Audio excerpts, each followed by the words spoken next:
picture this Labor Day 1974. Okay. Families are grilling out, enjoying the last bit of summer, you know? Yeah. But in St. Cloud, Minnesota, Right. the Raker family's world is about to be turned upside down.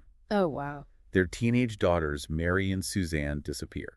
Oh, gosh. It happened just hours before Mary was supposed to head back to boarding school. That's terrible. We're going to deep dive into their case today Yeah, and try to figure out what happened. absolutely. Our main source for this deep dive is the podcast, The Deck, Okay, good choice. and specifically an episode that focuses on the Raker sisters. I'm ready. So let's start by setting the scene. All right. It's Labor Day, 1974, in St. Cloud, Minnesota. Got it.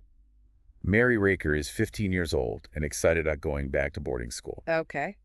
Her younger sister Suzanne is 12, and she's tagging along for a day of shopping. Sounds like a normal day. Exactly. It seems like a pretty typical day for the sisters. Right. But their mom, Rita, notices something's a little off with Mary. She's withdrawn and quiet. Not her usual self. Oh. Rita tries to talk to her, but Mary doesn't really open up. Now, looking back, it's easy to wonder if this was just typical teenage behavior or a sign of something more serious. Yeah, you never know. Right? It's like hindsight is always 20/20. Exactly. So the girls head out for their shopping trip. Okay. They start at Shopko, which was a popular department store at the time. I remember those. Yeah. Then they go to Zayre's, another big shopping destination. Okay. And here's where things start to get a little strange. What happened? A neighbor spots the girls at Zayre's Okay. and overhears Suzanne say something really chilling. Oh, no. She says, I don't want to go with that man. Wow, that's scary. It is, especially knowing what happens later. Yeah. Now, this neighbor also notices a man outside the store, Okay. and he remembers the man seems nervous and kept looking around. Interesting. He even remembers the car. The guy was driving a blue Chevy Impala. That could be important later. You're right, that detail becomes pretty significant in the investigation. I bet. But at this point, it's just one small piece of a much bigger puzzle. Right. So the girls vanish, and the family contacts the police. Okay. You'd think the police would immediately launch a full-scale investigation, right? You would think so. Well, sadly, it wasn't that simple. Oh. This was the 1970s, and sometimes missing persons cases, especially those involving young women, weren't always taken as seriously as they should have been. Oh, wow.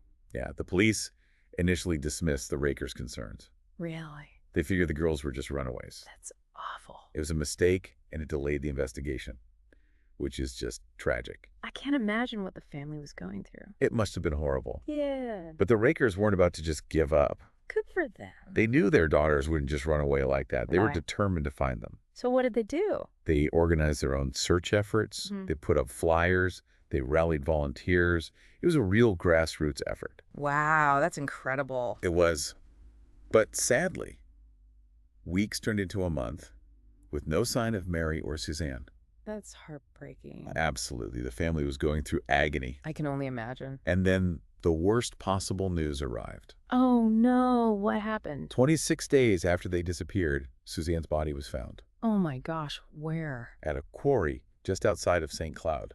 That's terrible. It was devastating. And then just a short time later, they found Mary's body too, Where was she? submerged in the water at the bottom of that same quarry. Oh, that's just awful. It was both girls were victims of multiple stabbings. That's so sad. It was a truly horrific discovery. Absolutely. And as if the family hadn't been through enough already, Right. the investigation was about to hit some major snags. What happened? Well, there were some serious jurisdictional disputes between the St. Cloud PD and the Stearns County Sheriff's Office. Oh, no, you've got to be kidding. I know you'd think everyone would be working together to find these girls' killer, but Yeah. these two agencies were basically getting in each other's way. That's unbelievable. It was a bureaucratic nightmare. Wow. And to make matters even worse, the Stearns County Sheriff was terminally ill, and there was an election coming up. Oh, man. So you had all this political maneuvering going on in the background. That is just adding insult to injury. Right. The focus was shifting away from finding the killer and towards internal politics. It's like they forgot what was really important. It's a sad reminder that sometimes, even in the face of tragedy, the system can fail those who need it most. Yeah, that's for sure. So we've got this incredibly complex and heartbreaking case with all these roadblocks and delays. Right. But amidst all the chaos, was there anything, any clue at all, that could point investigators in the right direction? That's a good question. I'm curious to find out. Well, there was one thing, something that adds a really personal and unsettling layer to this whole story. What's that? Mary's diary. Oh, wow. A Oh. diary. Yeah, and this is where we really start to connect with the human side of this tragedy. Because her diary gives us a glimpse into the mind of a teenage girl who sensed that something was wrong. That's heavy. It really is. In one of her last entries, she writes, "Should I die, I ask that my stuffed animals go to my sister. If I am murdered, find my killer and see that justice is done. I have a few reasons to fear for my life, and what I ask is important." Wow. I got chills. Can you imagine being her parents, finding those words after she's gone? No way. That's just heartbreaking. Knowing that their daughter was scared, that she felt threatened, but she never shared those fears with anyone, It's like she knew something bad was going to happen. right? And it raises so many questions. Yeah, like who was she afraid of and why didn't she tell anyone? Exactly. The diary doesn't give us any names or specifics, Oh, but it definitely casts a long shadow over the entire investigation. you can say that again. It's like she's whispering from beyond the grave, "Find my killer." Wow, that's powerful. But she doesn't give us the key to unlock the mystery. So frustrating. It is so. Did investigators uncover any other clues, any other signs that might point to who was responsible for this horrific crime? I guess we'll have to find out. That's the question, isn't it? Who was she afraid of? Yeah, it's haunting. And could that fear somehow be connected to her and Suzanne's disappearance? Well, investigators did find out some things about Mary's behavior that summer. Oh, really? Like what? Well, she'd been acting differently, kind of withdrawn and secretive even. Hmm. Her friend Ann Kenny remembers Mary trying to tell her something is bothering her, but she never actually got the chance. Oh, wow. That's so sad. It is, isn't it? Almost like she was trying to reach out. Right. Like she knew something was wrong, but she couldn't quite articulate it. Exactly. So did this change in behavior give investigators any leads? Not really. I mean, it just added to that overall feeling that something wasn't right. Yeah, that something bad was coming. But unfortunately, no names or specific threats. So we're still left with that big question. Right. Who is Mary afraid of? And was it connected to what happened to her and Suzanne? It's a question that haunted the investigation. For sure. The police and the Raker family both thought maybe the girls were meeting someone they knew. Someone Mary might have even snuck out to meet before. Oh, interesting. That theory kind of fit with Mary's diary entry and what that witness said about Suzanne's comment at Zaire's. Right. I don't want to go with that man. Exactly. It's possible they were lured by someone they trusted. Someone familiar. Yeah. Now let's go back to that sighting at Zaire's for a second. Okay. The neighbor who saw the girls also mentioned that nervous man in the blue Chevy Impala. Oh, right. Did anything ever come of that? You know, that little detail becomes pretty important later on. Okay. But for now, let's stick with the initial investigation. Gotcha. Weeks go by, turning into a whole month, and still no sign of the girls. Right. And then that awful discovery at the quarry. It's just heartbreaking. The quarry itself, it's kind of a chilling location. It is. This spot just outside of St. Cloud, this reminder that even in seemingly peaceful places, darkness can be lurking. Yeah, you never know. Did the quarry offer any clues? Well, it was a popular hangout for teenagers, so Oh, right, of course. investigators had a lot of different accounts to sort through. A lot of noise to sift through. Exactly, but nothing concrete came up. So it seemed like the investigation was hitting dead end after dead end. Pretty much. But then 2 years later, another really similar crime happens in St. Cloud. Oh, gosh, what In happened? 1976, another teenage girl is abducted from a store. No way. Yeah, she's taken to a gravel pit near Luxembourg, Okay. stabbed multiple times, and left for dead. Oh my gosh, that sounds so familiar. Right. It's like the Raker sisters all over again. The abduction, the stabbing, the rural location, is too similar to be a coincidence. Exactly. And this new case reignited interest in the Raker sisters' murders. Makes sense. Could they be connected? Was there a serial offender in the area? Those questions really started to loom large. So did this new case provide any answers? Well, this is where things get really interesting. Okay, I'm all ears. The investigation into this 1976 attack eventually led police to a man named Joseph Donald Tour. Okay. And here's the twist. What is it? Joseph Tour was a priest. A priest? Seriously? Yeah. So how did a priest become a suspect in these awful crimes? Well, Tour was never actually charged with the Raker sisters' murders, Okay. but there were some connections. Like what? First off, he lived near the quarry where the bodies were found. Oh, wow. Okay. And remember that blue Chevy Impala? Yeah, the one the neighbor saw. Well, Tour owned a car that matched that description. Whoa, hold on. That blue Chevy Impala again. I know, right? Did they look into that connection? Absolutely. They went back to the neighbor's statement, the car description, Tour's proximity to the quarry.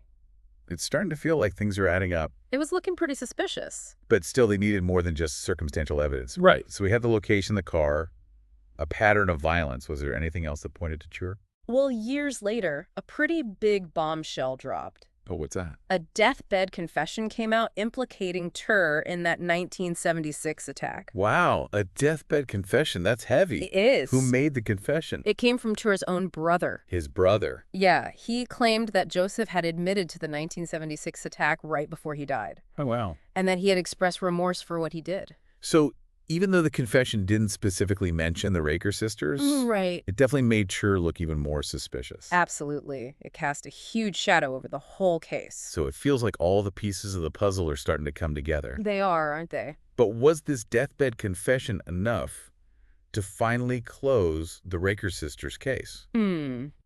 That's the question. It did feel like a major break in the case, right? A deathbed confession. Yeah, but Yeah. sadly, it still wasn't enough to definitively connect Churs to the murders. Oh, man. So close. I know. So even with that confession, they couldn't officially close the case. Right. Still no concrete evidence, just a lot of circumstantial connections. It's frustrating, isn't it? Incredibly frustrating, especially for the Raker family. Yeah. They deserved answers. They deserved justice. Absolutely. Mhm. And it's just another reminder that sometimes, even when things seem to be lining up, the truth can still stay hidden. It's a tough pill to swallow for sure. It is. I'm curious, before we wrap up this deep dive, is there anything else about this case that we haven't touched on? Any other leads or theories? Well, there's that one detail that always kind of stuck with me. No. Yeah. You remember that tip about the girls being seen at a tavern? Yeah, the one where they were supposedly with an older man and some other teenagers. Right, and one of the girls was even said to be wearing an army jacket with Raker on the back. Yeah, that detail was so specific. It was, wasn't it? Did anything ever come of that tip? You know, it's strange, but even with such a detailed account, nobody from that group ever came forward. Wow, really? So investigators were left wondering, was it a real sighting or just a case of mistaken identity? It's almost worse not knowing. It is, isn't it? A real head-scratcher. It makes you think about all the little details in an investigation, how one tiny thing could make all the difference. You're right. Sometimes it's the smallest things that matter most. What about that first suspect, the guy in the blue Chevy Impala? Oh, yeah. Given the whole Chur and the blue Chevy Impala connection, Right. did investigators ever circle back and take another look at that first guy? Well, the details surrounding that initial suspect and his alibi are a bit murky, to be honest, and there's no official record of them revisiting that lead. Even after Chur was on their radar. Yeah, it's one of those loose ends that just adds to the frustration of this whole case. So many tantalizing leads and possible connections, but ultimately no real closure. It's heartbreaking. It is, and it really highlights how easily things can go wrong and how quickly justice can be delayed or denied. Absolutely. As we wrap up this deep dive, is there anything else you think is important for our listeners to take away from the Raker sisters case? You know what I find fascinating about cases like this is the human element. Right. It's easy to get caught up in the mystery and the details. Yeah. But we can't forget about the real people who are affected by these tragedies. Their stories deserve to be heard. Absolutely. Think about the Raker family. Their relentless search for answers, their strength in the face of unimaginable loss. It's inspiring. And even the investigators. Yeah. The weight they carry trying to solve these cases, it stays with them. It's a heavy burden. It really is. It's a reminder that every true crime story involves real people whose lives have been forever changed. And that we need to approach these stories with empathy and understanding. Well said. It's not just about the thrill of the mystery, but about acknowledging the human cost of these tragedies and pushing for a system that truly prioritizes justice and healing. Couldn't agree more. So for our listeners out there, what would you do if you were investigating this case? Yeah, what details stand out to you? Let us know. Share your thoughts and theories with us on social media. And if you found this deep dive into the Raker sisters case as captivating as we did, make sure you subscribe to the deep dive for more explorations of true crime history and everything in between. We'll be back with more fascinating deep dives soon. Until then, stay curious. Stay informed. And remember, Every story matters.